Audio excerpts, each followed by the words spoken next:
All right, so let's go ahead and start uh, doing the translations of these graphical models into a statistical model using our familiar notation. And to just start out, we could write out model 1. This should be definitely reviewed by this point. This is just our simple linear regression model.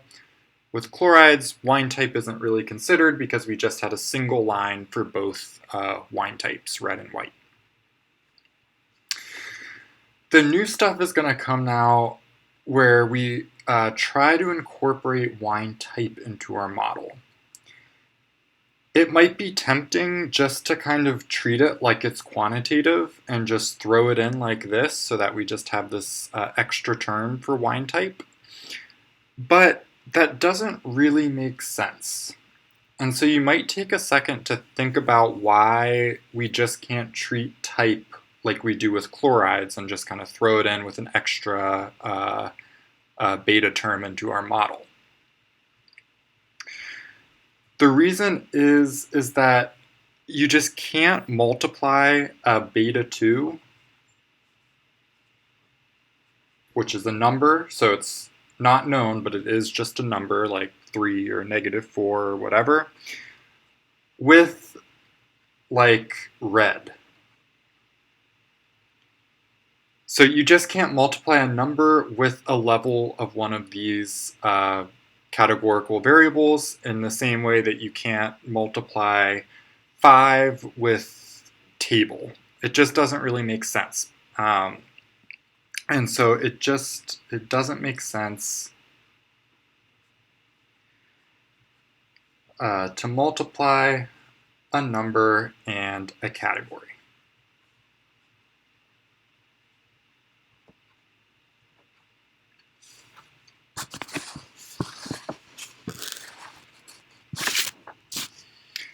And so what we're going to do to kind of remedy this is to create an indicator variable for wine type. And so I'm going to call this indicator variable type ind, just so that my brain kind of remembers that it's an indicator variable that I'm defining. And I'm going to let type ind be a 1 if the wine is white, and a 0 if the wine is red.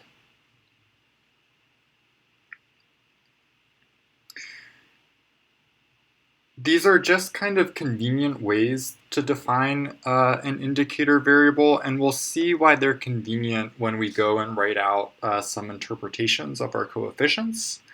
But in general, we're going to use a 1 less indicator variable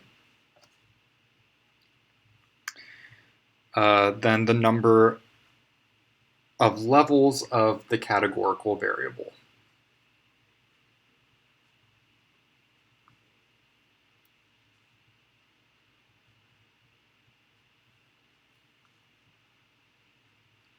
So in this case, there are 2 levels, red and white, and so we're going to use 1 less indicator variable than that, so we're just going to use 1. When we're just starting out, we're always going to have categorical variables with just 2 levels, and we'll expand that into more levels in a couple of weeks. And so now when we go back to write this parallel lines model, it's going to look really similar to the previous equation that we said didn't really make any sense. But instead of type, we're multiplying beta 2 with this type indicator variable that we defined. And so now it kind of makes sense because beta 2 again is just a number even though it's not known. And we're multiplying it together with either a 1 or a 0, which makes more sense than multiplying it with the color red, for example. Using this setup, we could write out what the model would be for white wine. And so I'm going to use this equation above. And for type ind, since I know that I'm dealing with white wine, that's going to be a 1. And so our model for white wine, just grouping the beta naught and the beta 2 together, would just look like this.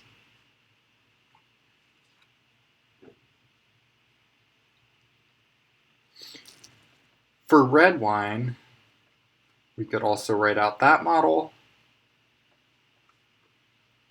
And the only difference is now my type int is going to be 0, and so I could plug in a 0 there. And we could wind up with our model for red wine in this parallel lines setting.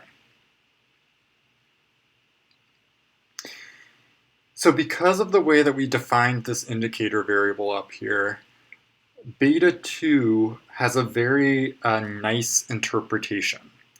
And so beta 2 is just going to represent the change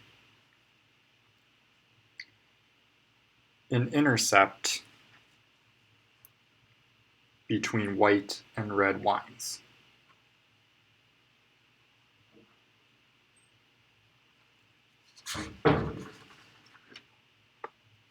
Another way to think about beta 2 is that for a fixed chlorides level,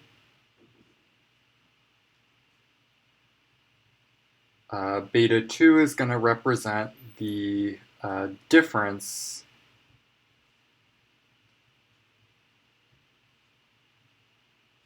in wine quality for red and white wines, or for white and red wines.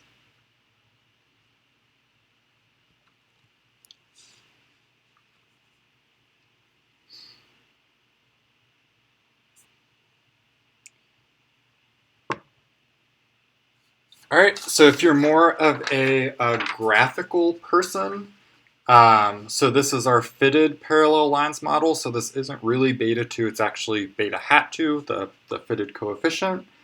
So beta hat 2 is just going to be the distance between these two lines for a fixed level of chlorides, and because the lines are parallel, that distance is going to be the same no matter what level of chlorides you end up picking. And so that's going to be beta hat 2. Beta hat 2 will be negative if the white wine quality is below the red wine quality, which we see in this case, and it would be positive vice versa.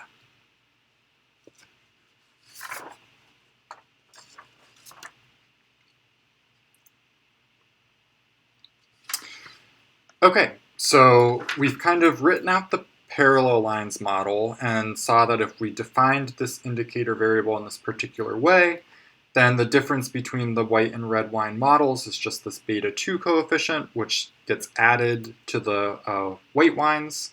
And so if it's positive, that means the white wines generally have higher quality. If it's negative, that means that white wines generally have lower quality than red wines for a fixed level of chlorides. What we'll do next is expand this model even more to allow the lines to not be parallel. And so this will allow the red and white wines to not only have different intercepts like they do in this model, but to also have different slopes. And we'll see how that kind of works out mathematically.